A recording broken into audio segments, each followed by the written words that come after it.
اعوذ باللہ من الشیطان الرجیم۔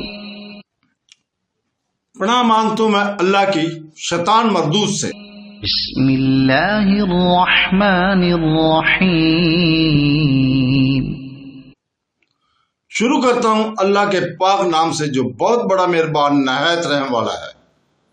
ان الذين يكتمون ما انزلنا من البينات والهدى من بعد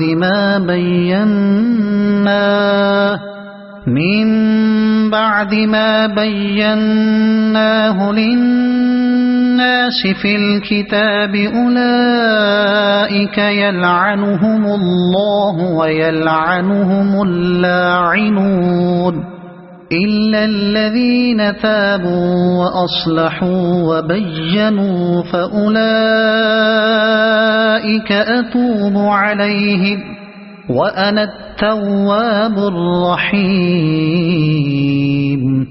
إن الذين كفروا وماتوا وهم كفار أولئك عليهم لعنة الله والملائكة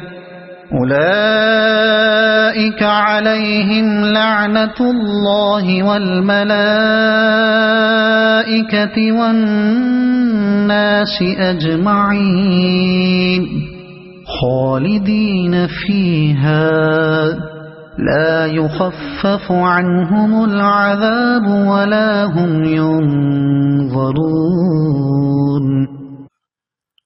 جو لوگ ہماری اتاری ہوئی دلیلوں اور ہدایات کو چھپاتے ہیں باوجود یہ کہ ہم اسے اپنی کتاب میں لوگوں کے لیے بیان کر چکے ہیں، ان لوگوں پر اللہ کی اور تمام لعنت کرنے والوں کی لعنت ہے۔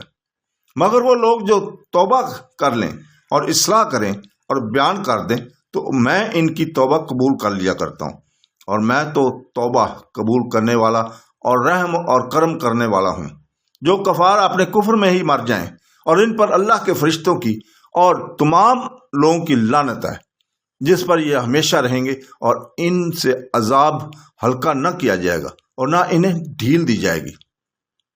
ان آیات میں ان لوگوں کے لیے زبردست دھمکی ہے جو اللہ تعالی کی باتیں اور شرعی مسائل چھپا لیا کرتے ہیں۔ اہل کتاب نے نبی کریم صلی اللہ علیہ وسلم کو چھپا لیا تھا، جس پر ارشاد ہوا کہ حق کے چھپانے والے معلوم لوگ ہیں۔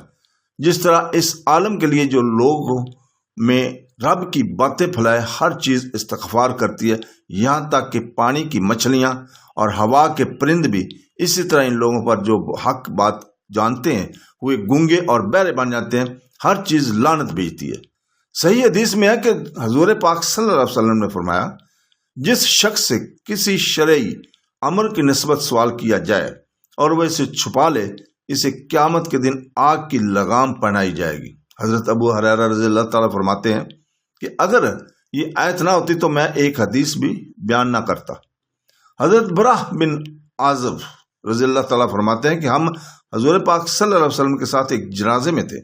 آپ نے فرمایا کہ قبر میں کافر کی پیشانی پر اس زور سے ہتھوڑا مارا جاتا ہے کہ تمام جاندار اس کا دھماکہ سنتے ہیں، سوائے جن و انس کے، پھر وہ سب اس پر لعنت بھیجتے ہیں، یعنی یہی معنی ہے کہ ان پر اللہ کی اور تمام لعنت کرنے والوں کی لعنت ہے، یعنی تمام جانداروں کی۔ حضرت عطار رحمۃ اللہ علیہ فرماتے ہیں کہ اس سے مراد تمام جانور اور تمام جن و انس ہیں۔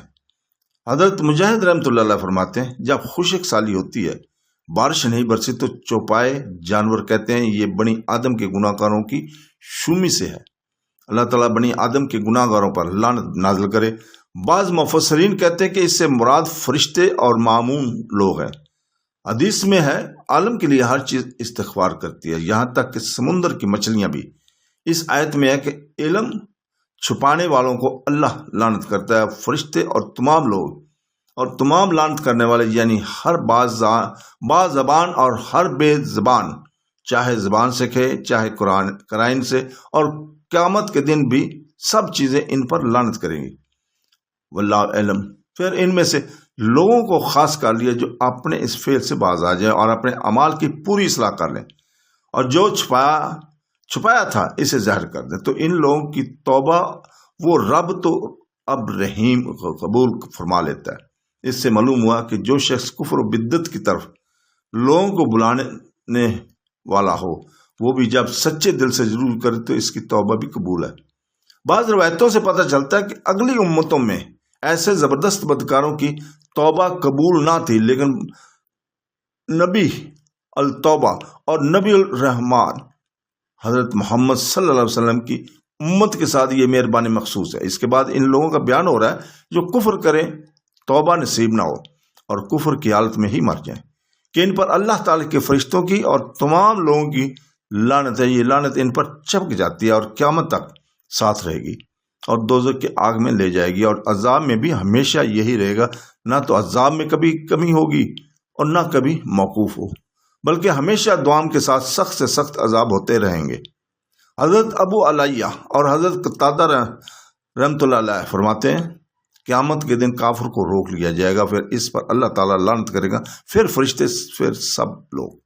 کافروں پر لعنت بھیجنے کے مسئلہ میں کسی کا اختلاف نہیں۔ حضرت عمر بن خطاب رضی اللہ تعالیٰ عنہ آپ کے بعد کے ائمہ کرام سب کے سب قنوت وغیرہ میں کفار پر لعنت بھیجتے تھے، لیکن کسی معین کافر پر لعنت بھیجنے کے بارے میں علماء کرام کا ایک گروہ کہتا ہے کہ یہ جائز نہیں، اس لیے کہ اس کا خاتمہ کا کسی کو علم نہیں، اور آیت کی یہ قید کہ مرد دم تک وہ کافر ہے دلیل ہے کہ کسی معین کافر پر لعنت نہ بھیجنے کی، اور دوسری جماعت اس کی بھی قائل ہے، جیسے فقہ ابو بکر ابن عربی مالک کی، لیکن ان کی دلیل ایک ضعیف حدیث ہے۔ بعض نے اس حدیث سے بھی دلیل لی ہے کہ حضور پاک صلی اللہ علیہ وسلم کے پاس ایک شخص بار بار نشہ کی حالت میں لایا گیا اور اس پر بار بار حد لگائی گئی، تو ایک شخص نے یہ کہا کہ اس پر اللہ کی لعنت ہو، بار بار شراب پیتا ہے۔ یہ سن کر حضور پاک صلی اللہ علیہ وسلم نے فرمایا اس پر لعنت نہ بھیجو، یہ اللہ اور اس کے رسول کو دوست رکھتا ہے۔ اس سے ثابت ہوا کہ جو شخص اللہ اور رسول سے دوستی نہ رکھے اس پر لعنت بھیجنی جائز ہے۔ صدق اللہ